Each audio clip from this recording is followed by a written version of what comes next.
I worked as a regular pizza delivery driver during my later years of high school.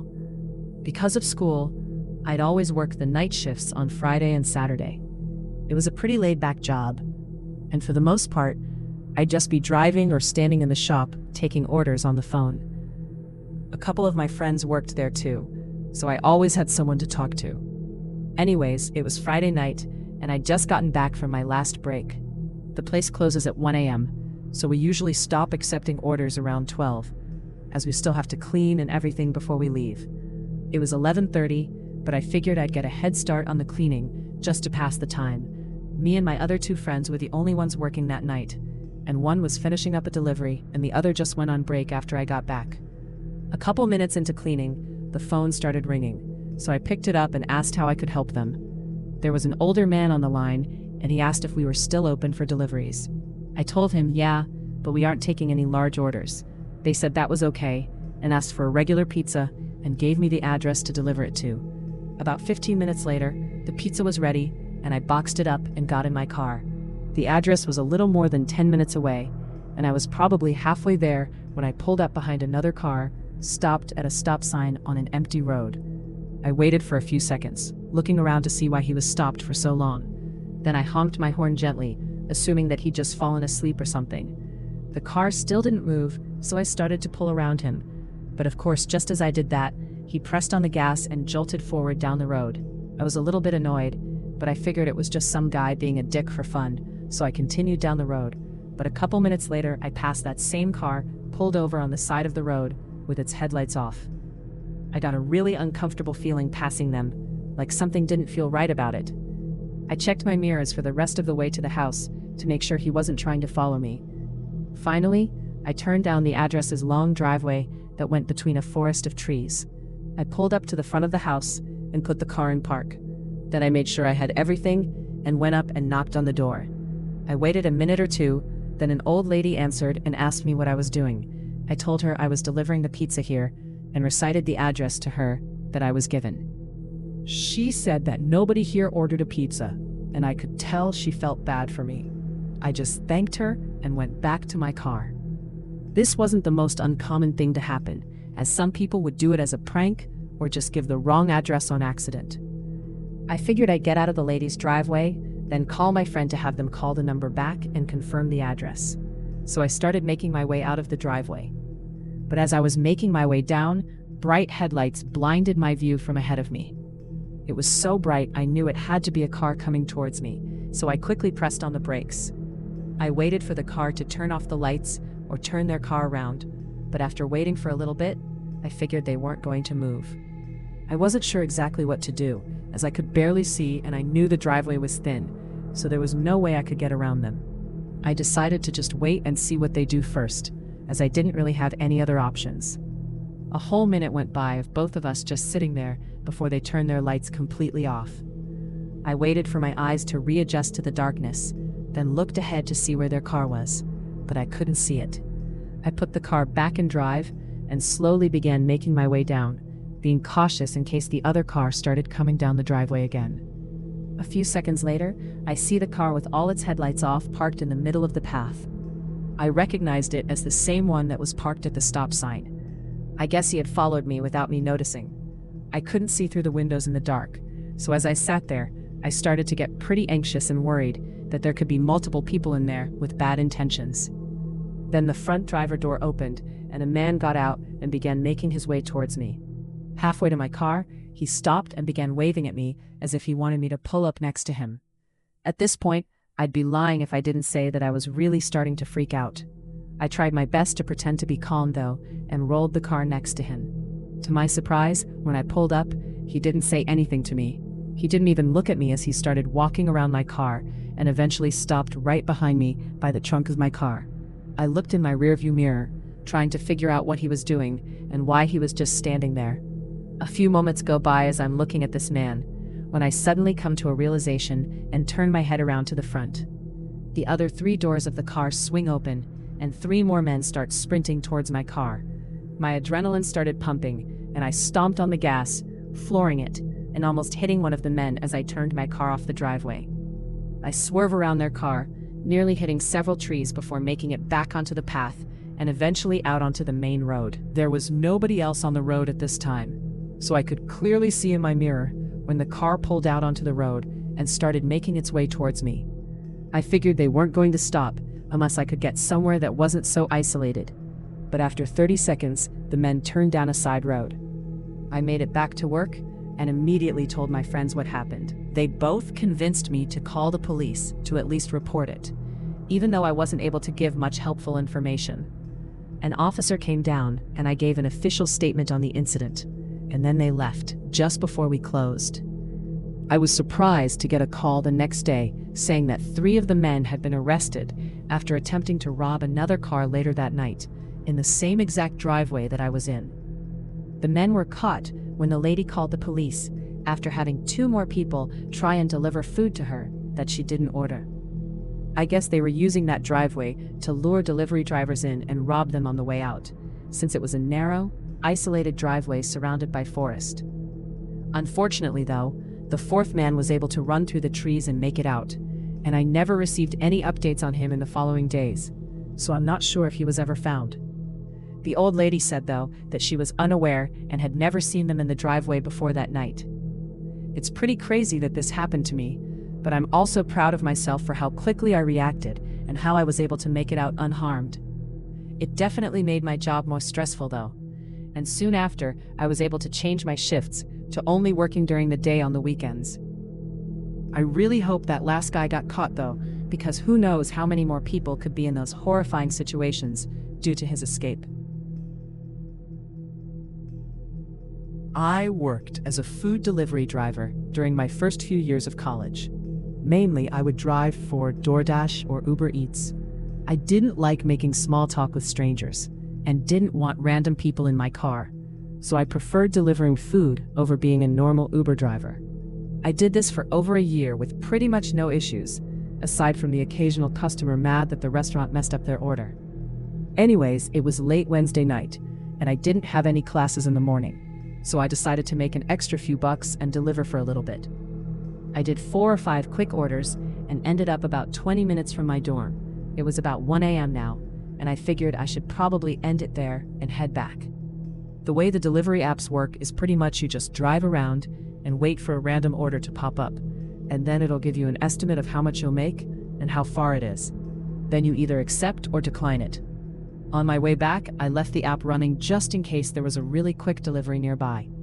I got a few requests, but they were a bit too far and didn't seem worth it to me. But then another one popped up just as I was pulling into my dorm. It was about 12 miles away, but the payout was really big. I'd never seen anyone offer that much money before. I gave it some thought as it was pretty far, but it was too much money to pass up. I accepted the offer and started the directions to the restaurant. A few minutes later, I arrived and pulled up their order so I could make sure I picked up the right stuff. As I walked through the doors, I noticed the customer had only ordered 2 items, and the total was only over $6. This was really unusual, as typically the high-paying orders are because of large deliveries of expensive food. This meant that they were just giving me a really big tip. I got the food and went back to the car. During the drive there, I was really just trying to understand why they would give such a big tip for such a small order. It was a little weird, but honestly, I just came to the conclusion that it was either just a mistake or they were trying to be kind. Although 12 miles wasn't too far from my campus, I had actually never been to this area. It was really nice, with mostly gated-off neighborhood communities and huge houses. Luckily, their house wasn't gated, and I was able to just pull into the neighborhood. I looked at the homes as I passed by and realized that the tip money made a lot more sense now. The street was long, though, and I was just a couple minutes from the house when the customer sent me a text through the app. They told me to make sure I delivered the food to the right address when I pulled up. I figured maybe the map showed his neighbor's house or something, so when I arrived, I sent him a text with a description of the house and asked if that was the right one. He replied no, and I waited for a little bit, expecting him to describe his house for me, but he never did. I sent him another text describing his neighbor's house, to which he replied no, again. I was starting to get pretty annoyed with this guy, and tried calling him instead, but he refused to answer. He would ring a few times, and then he'd decline the call. I looked at the address again, and then copy and pasted it into Google to try and look it up there. Doing this, I actually noticed that the number for the address wasn't a regular number. It had a subset of numbers on it. I'd never seen this before and wasn't even sure what it meant, so I searched the address on Google and looked at the results. When I zoomed in on the map, I saw that the address actually pointed to a spot right in between the two houses. Zooming in further, it looked like there was a really small garage, or maybe even a shed. It was barely visible. I looked up from my phone and moved my eyes to between the two houses, and sure enough, there was a small garage-like structure. It was just a few feet from the main house that my delivery app brought me to. I honestly wasn't sure what to expect, or why someone would even live there, but I already came this far, so I wasn't about to walk away now. So I got out and started heading over. As I walked up the driveway, I could clearly see what the place was. It was pretty much just a large storage garage, probably meant for keeping an old car or something. I didn't see any normal door though, so I put the bag down by the garage door. As I began taking my phone out to take a picture for the app, a man came around the right side of the garage. I looked over at him, and he just stood still, staring at me. The guy was really creeping me out, so I said, "It's right here for you, sir," as I pointed at the bag and slowly started walking away. Then he replied, telling me that this wasn't where he wanted me to drop it off. I turned around and noticed that he was still standing in the same spot. Sorry, where did you want me to put it?" I said, starting to get really uneasy about the situation. He pointed around the back of the garage and said that the door was over there. At that point, there was no way I was going to follow that guy to wherever he was trying to get me to go. I just kind of stood there for a moment, then said sorry and quickly walked back to my car. I looked over one more time before driving away, and the man was walking back behind the garage, but he left the bag of food. I got out of there and drove back to my dorm, shaking the whole way back. Something about that whole thing felt very off, and the fact that it was in a really nice neighborhood made me even more confused. The more I thought about it though, I realized just how strange it was that he needed to specify for me not to deliver to the main house, and that he refused to take the food unless I followed him to behind the garage. I'd never had to call the police before in my whole life, and I ended up not calling them this time either, as I really wasn't sure if maybe he was just some weird, harmless guy. Anyways, it freaked me out for a few days, but eventually I got over it and continued doing deliveries in my spare time. Nothing else happened, though a couple weeks later I had another big order pop up on my app, and the area of delivery was the same. I obviously declined it, but I couldn't help but think about whoever ended up accepting that order, and what happened to them during their delivery. It was the beginning of fall, and I worked as a cashier at a small store near my apartment. My usual shift ended at 9 p.m., and then I'd usually go do food deliveries for a couple of hours before heading home. I actually enjoyed doing deliveries at night, as the roads weren't busy, and most other delivery drivers would work during the day and would take all the orders, so I'd actually get more orders to do at night. Anyways, I had just gotten out of work and set up my app to get ready to do some deliveries. The first one that came in was quick and only took about 15 minutes. Then I waited for a few minutes before the next order came in. It was a good payout, and the delivery address was 20 minutes away from where I was. I headed over to the fast food restaurant to pick up their food, then started making my way over to the house. The town I live in isn't too big, and has a lot of empty plots of land. There's the main center of town, which is where my apartment is, and most of the restaurants. Then about 10 minutes out, there's a lot of farmland, and the houses are much more spread out. Almost all of the deliveries I get are within the town area, but every once in a while I'll get a delivery further out into the farm area. I assumed this was going to be a farmhouse, since it was 20 minutes away. However, the app said that the address was located in a small neighborhood area, just off of a small highway. I didn't like delivering to isolated farmhouses at night, as it just kind of creeped me out, so I was happy to be delivering to a neighborhood home. Once I got off the highway, I turned left and started making my way down the road toward the neighborhood. But almost immediately, I got a call from an unknown number. I declined it, as I thought it was just a scam, but just a few seconds later they called again. Figuring it was probably the customer, I accepted it. "Hello?" I asked. A few seconds went by with no response, so I just hung up. But then again, just a few moments later, the same number called me. I answered, and almost immediately a guy speaks and tells me I turned the wrong way. I asked him what he meant, as I had the map up and it says that I'm going the right way. But he said his address gets messed up on the delivery app and that he always has to call and let the drivers know where to go. I said okay, and asked him how to get there. He told me that when I got off the highway, I needed to take a right from that road, then take the third left. He mentioned it was a gravel path that led to his farmhouse at the end. I told him I'd be there in a few minutes and turned the car around. I've had multiple customers call me before to tell me that the address was a little off or to give me directions on unnamed roads, as it was pretty common out here, so I honestly didn't think much of it. I passed the highway that I turned off of and continued until I found the third left and turned onto the gravel path. The path went into a small forest of trees and it was really dark. Again, I didn't like these areas at night, so I was definitely a little nervous driving down this isolated gravel road. Once I started getting nervous, I began thinking about how strange it was that the map had taken me so far in the opposite direction of the house that the man claims is his actual address. I tried to bury those thoughts, assuring myself that I was just overthinking it because I was nervous. A couple minutes passed though, and there was still no house in sight. At this point, I wasn't even sure if I had turned down the right path, but the trees were too close to the sides, so I didn't have much room to turn around anyway. I figured I'd continue down to the end, then call to ask if I had the right place and turn around there if not. Another minute or two went by before I finally reached the end, as it merged into a small circle driveway next to a house. I drove up to the path that led to the front door and parked the car next to a for sale sign that was put up in the front of the house. Seeing that, I wasn't sure if I had the right house, but I looked over at the front door and it was open and I could see someone further back wave at me.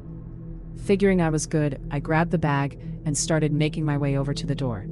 As I stepped onto the porch and began putting the bag down, I saw the man again down the hallway that led to the kitchen. He politely asked me if I could set the food down on the kitchen counter, then quickly walked away as if he was in a rush, and then I heard him turn the sink on in the kitchen. Hesitantly, I took a step into the house and looked around. It was decorated with old furniture and accessories, but it almost looked like it was completely unused. I quickly made my way down the hall and into the kitchen, but as soon as I got there, I noticed that the sink was still running, but the man was nowhere in sight. This made chills run down my body, and I quickly set the bag down on the counter and got out of there as quick as I could. I could hear the man yell something from the front door as I got back in my car, but I couldn't understand what he said. I put the car in drive and went back out the way I came. I didn't stop driving until I got to the parking lot of my apartment. Then I pulled my phone out and saw multiple missed calls from that same number. I blocked the number, then opened the delivery app so I could end my deliveries for the night. But that's when I noticed that I had messages from the customer through the app, telling me that I had turned the wrong way and that I was at the wrong house. I went into shock for a moment, realizing that the man that had called me wasn't my actual customer, and the house I was in was just some stranger's house. I called the police immediately and reported everything to them. An officer came to my apartment to go over more details soon after. I had no idea how this man could have known that I was doing a delivery and had been able to see my location. The officer said that my phone had likely been hacked and that the man was probably monitoring everything that I was doing. Hearing this made me really uncomfortable. As if all of that wasn't bad enough, the next day I was informed that the house I was at was actually vacant, as it was for sale by the owners who had moved out months ago. The man had apparently gotten in through an unlocked window in one of the rooms. As of right now, they still haven't found anything significant that could lead to finding the man, which makes me feel really unsafe. I don't know for sure what the man was trying to do, but I think it's a pretty good assumption that he was probably planning on kidnapping me, or maybe even worse. I try not to think about it too much, but I can't help but go over all of the horrible things that could have happened on that night.